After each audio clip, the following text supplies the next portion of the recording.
Hello friends, this is fun maths. आज हम class 9th की मिड पॉइंट थ्योरम जानेंगे जो चैप्टर 8 से है एनसीईआरटी क्वाड्रिलेटरल्स। राइट, काफ़ी इंपॉर्टेंट थ्योरम है, पेपर में आती है, डायरेक्ट पूछी जाती है और इसके ऊपर क्वेश्चंस भी हैं एस 8.2 में। राइट, सो हम जानेंगे आज ये कैसे हम इसका स्टेटमेंट क्या होता है और इसको कैसे प्रूव करते हैं। राइट, सो इसका जो स्टेटमेंट है वो है if a line segment join in the mid point of any two side of a triangle then it is parallel to third side and equals to half of it. right, so ये आपका figure है यहाँ पे A B C और ये D और ई जो है दो मिड पॉइंट है।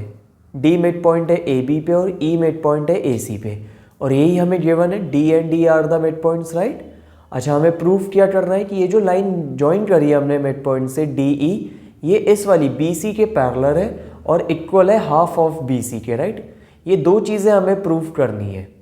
सो लाइंस को पैरेलल प्रूफ करने के लिए हमें सबसे पहले अपने इस फिगर में एक पैरेललोग्राम प्रूफ करना पड़ेगा। राइट, अब देखो हमने क्या किया, ये जो दो ट्राइंगल्स थे ए डी ई और सी ई एफ, इन दोनों को हम कॉन्ग्रुएंट प्रूफ करेंगे पहले। राइट, सो अब जैसा कि मैंने बोला कि अगर मुझे D E parallel B C proof करनी है तो मुझे ये पूरा पैरेललोग्राम प्रूफ करना पड़ेगा। B C F D, B C F D को मुझे क्या प्रूफ करना पड़ेगा, बी सी एफ डी, इस पूरे को मुझे पैरेललोग्राम प्रूफ करना पड़ेगा। राइट, पहले सो उसकी आपको पता है opposite sides equal and parallel होती है। राइट, सो देखो ये तो पहले से ही पैरेलल है, B D parallel C F, इधर हम कर चुके हैं ये कंस्ट्रक्शन में। Right, draw C F parallel to A B, ये हम ड्रॉ कर चुके हैं।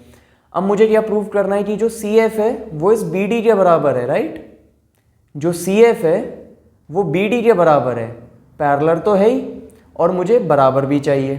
सो बराबर करने के लिए मुझे कॉन्ग्रुएंसी यूज़ करनी पड़ेगी। अब देखो सी एफ तो हमारे इस वाले ट्राइंगल में आ रहा है सी ई एफ में। राइट, सी एफ तो हमारा इसमें आ रहा है सी ई एफ में, बट बी डी किसी ट्राइंगल में नहीं आ रहा है। सो अब आपको पता है बी डी जो है वो ए डी के बराबर है, डी मिड पॉइंट है। सो मैं बोल सकता हूँ A D equal D B. So B D को ना प्रूफ करके मैं ए डी प्रूफ कर सकता हूँ कि जो ए डी है वो सी एफ के बराबर है। बात तो एक ही है, बी डी को प्रूफ करो सी एफ के या ए डी को, अल्टीमेटली बाद में तीनों चीज़ें आपकी बराबर हो जाएंगी। राइट, सो हमने बी डी की प्लेस पे ए डी यूज़ करा है क्योंकि दोनों बराबर है। अब देखो ए डी ऊपर वाले ट्राइंगल में आ रहा है और सी एफ नीचे वाले में आ रहा है। राइट, सो हमने इनको कॉन्ग्रुएंट प्रूफ करा।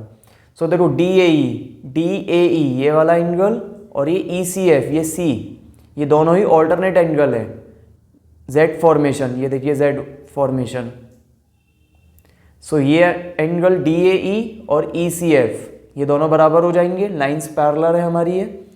And then A E equal E C, E mid point है so A E equal E C, और ये vertically opposite D E A and CEF vertically opposite.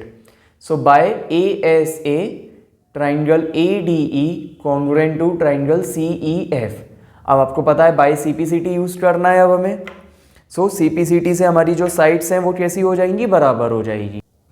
So by CPCT AD equal CF and DE equal EF, ये दोनों sides हमने CPCT से बराबर कर दी और ये हमारे पास पहले से ये ए D equal D be given है, इसको मैंने इक्वेशन 3 बोला है। राइट, सो ये ए डी सी एफ के बराबर और ये डी ई एफ के बराबर by C P C T.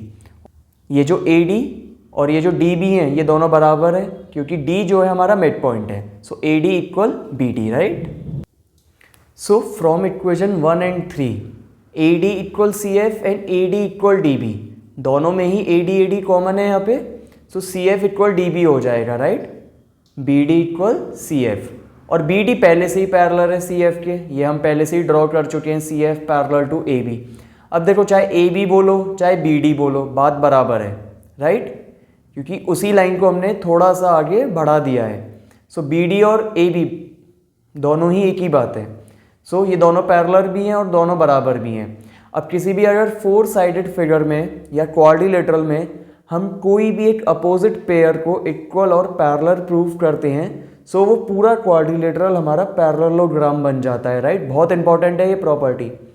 अगर हम किसी भी क्वाड्रिलेटरल में कोई भी एक अपोजिट पेयर को इक्वल और पैरेलल प्रूफ करते हैं सो वो पूरा क्वाड्रिलेटरल आपका किस में चेंज हो जाता है, पैरेललोग्राम में, राइट। बहुत यूनिक प्रॉपर्टी है ये, काफ़ी यूज़ होगी 8.2 में, राइट। सो ये हमारा BCFD क्या बन गया, पूरा पैरेललोग्राम। अब ये हमारा BCFD पूरा पैरेललोग्राम बन चुका है। सो जो बाकी जो एक अपोजिट पेयर है वो भी क्या हो जाएगा, पैरेलल और बराबर, right. So DF is parallel to BC, DF is parallel to BC and DF is equals to BC। अब देखो DF पैरेलल टू BC बोलो या DE पैरेलल टू BC बोलो, बात बराबर है, उस वही सेम लाइन है हमारी। सो DE पैरेलल टू BC, ये पहली चीज़ हमारी प्रूव हो चुकी है, DE पैरेलल BC, राइट। अब हम अपना ये दूसरा वाला प्रूव करेंगे, DE equal half of BC। ये इसी वाले पोर्शन से होगा क्योंकि देखो जो DF है उसी के अंदर DE आ रहा है और BC हमारे पास पहले से ही है। सो ये जो हमारी DF थी इसको मैंने ब्रेक करा DE प्लस EF में, DE प्लस EF में ब्रेक करा। अब हमें तो DE और BC चाहिए। सो ये जो EF है इसको मैंने हटा दिया DE से, क्योंकि देखो यहाँ पे DE बराबर EF है।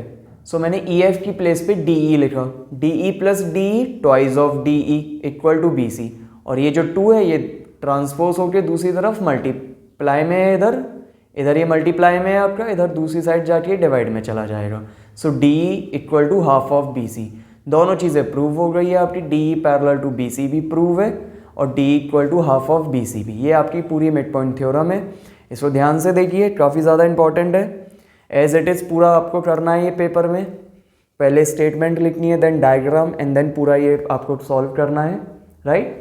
So thank you guys, hope you enjoy this video.